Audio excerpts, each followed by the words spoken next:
Boa noite a todos. Vamos fazer mais uma aula nossa aí de escatologia, né? Nós estamos há alguns dias sem fazer, né, esse clima aí de fim de ano, essas questões todas, na verdade, atrapalham um pouquinho. Mas vamos retomar nossa sequência e eu quero falar hoje a respeito de bodas do Cordeiro. Bodas do Cordeiro. Por que isso?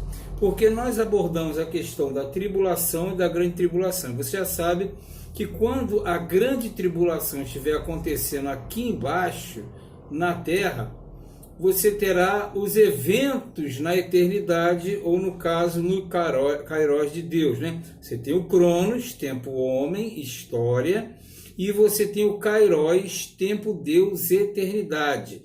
E lembrando que na eternidade não existe o antes nem o depois, na eternidade existe o estado permanente, é o chamado eterno presente. Mas eu quero ler Mateus capítulo 26, é muito utilizado em Santa Ceia.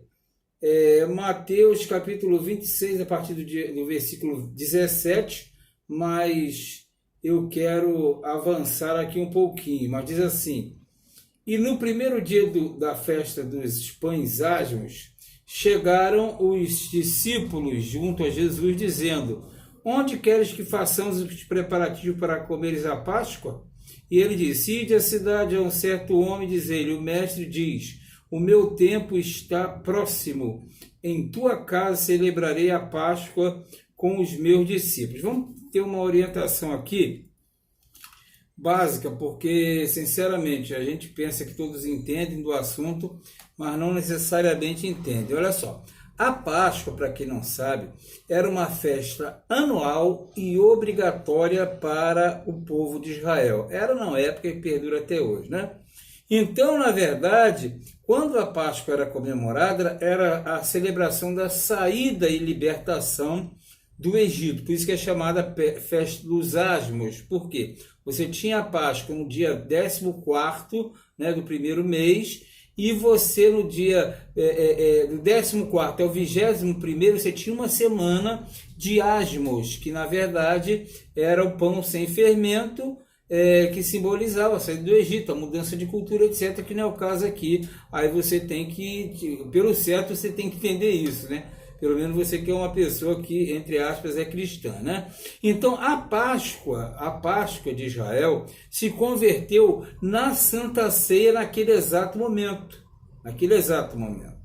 Então, Jesus está dizendo o seguinte: olha, nós devemos comemorar a Páscoa, porque todo israelita, todo judeu comemorava a Páscoa. Nesse contexto aqui, não tem israelita, tem judeu, porque só tinha remanescente a tribo de Judá, ok? Então ele fala: nós temos que celebrar a Páscoa que foi determinada pelo Senhor.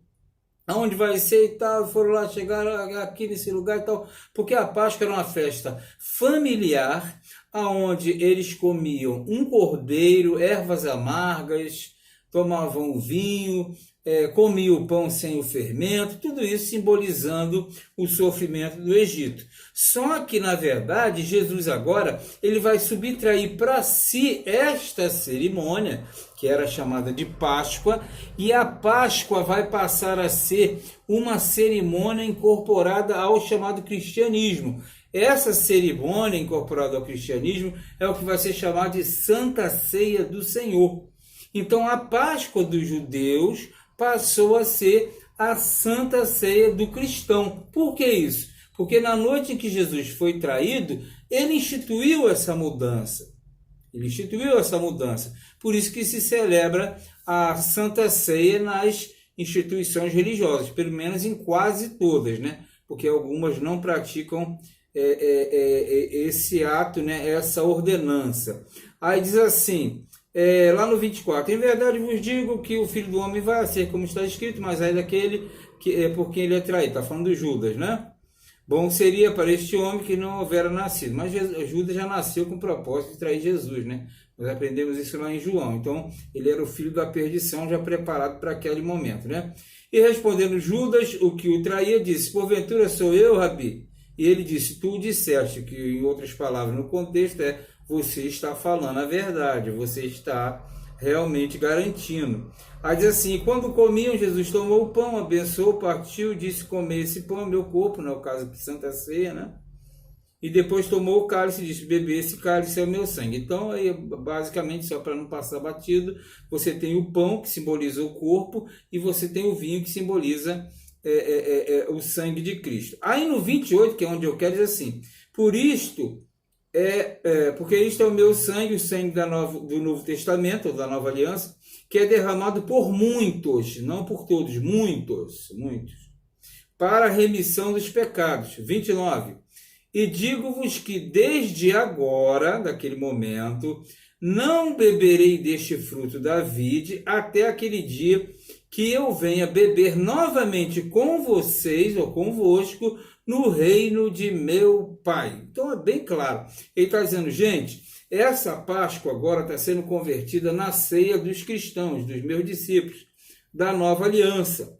Só que eu, neste exato momento, eu estou fazendo uma cerimônia com vocês, mas eu não mais beberei do fruto da vide. Ou seja, Jesus estava garantindo que não mais comeria e beberia a ceia até ela se cumprir no reino do Pai dele. Quando é que se cumpre no reino do Pai dele? Nas bodas do Cordeiro, que é o encontro, da Igreja de Cristo com Jesus. Então, na verdade, aqui ele diz: e tendo cantado o hino, saíram para o Monte das Oliveiras, e segue-se tudo que você já conhece aí pelos filmes, pela história e principalmente pela Bíblia, né? Que é muito divulgado isso aqui. Bem objetivo. Você tem o arrebatamento da igreja. Lembra? Aí você tem o período pós-arrebatamento. No período pós-arrebatamento, você tem premiação dos galardões e bodas do Cordeiro. Passou pelo tribunal dos galardões, qual é o próximo evento? Bodas do Cordeiro.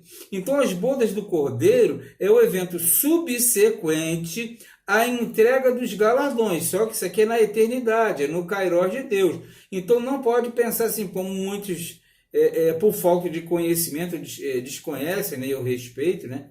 Porque o próprio Jesus disse: meu povo, na palavra de Deus, o meu povo erra porque não conhece a Escritura e o poder de Deus.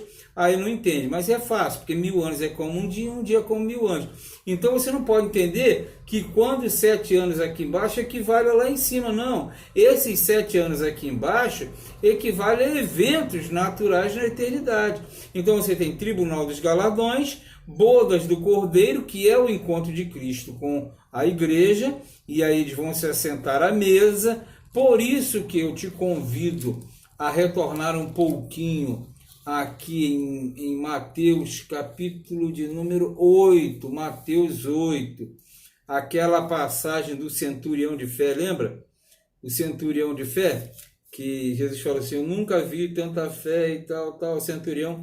Aqui 8, ó. E entrando Jesus em Cafarnaum, chegou junto dele um centurião, rogando-lhe: Senhor, vai na minha casa. Jesus falou: eu irei lhe dar saúde. Passagem conhecida, né? Aí, no final, ele falou assim: Jesus, não precisa que tu vá na minha casa, porque eu sou homem de autoridade, eu digo a esse vai, o outro vem, e eles obedecem. Tipo assim, eu sei que tu pode dar uma ordem daqui e acontecer lá. Aí Jesus disse: nem mesmo em Israel eu encontrei tanta fé. É o capítulo 8, versículo 10. Fé, lembrando, fé não é dizer que crê em Deus. Fé é uma compreensão, uma profundidade de entendimento das coisas de Deus. Aí Jesus elogiou. Aí Jesus fala o seguinte: mas eu vos digo que muitos virão do Oriente e do Ocidente e assentar-se-ão à mesa com Abraão, com Isaac e com Jacó, né? No reino dos céus. E os filhos do reino serão lançados nas trevas exteriores, ali haverá pranto e ranger de dentes. O que ele está dizendo aqui? Que ele seria negado pelo seu povo, que esse povo, que é o povo de Israel, entre aspas, judeus, padecerá na grande tribulação, e ali haverá choro e ranger de dentes. Enquanto isso, muitos que eram considerados cortados, que são gentios, virão do Oriente e do Ocidente e vão assentar-se à mesa com Abraão, com Isaac e com Jacó. Trocando em miúdos, a igreja entra nas bodas do Cordeiro.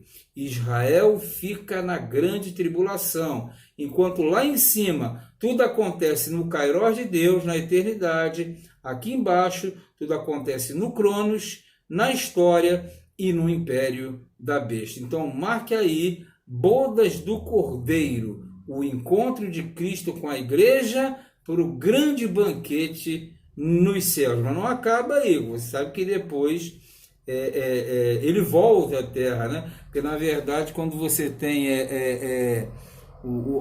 as bodas do Cordeiro, tem gente que pensa que acabou. Não, não acabou não. As bodas do Cordeiro é uma preparação para um retorno. E esse retorno vai dar início à fase milenial, ok? Em breve nós faremos mais uma aula boa aí para você. Acompanhe, curta, dê o seu like lá, divulgue para aqueles que têm ouvido de ovelhas e que querem aprender a palavra de Deus.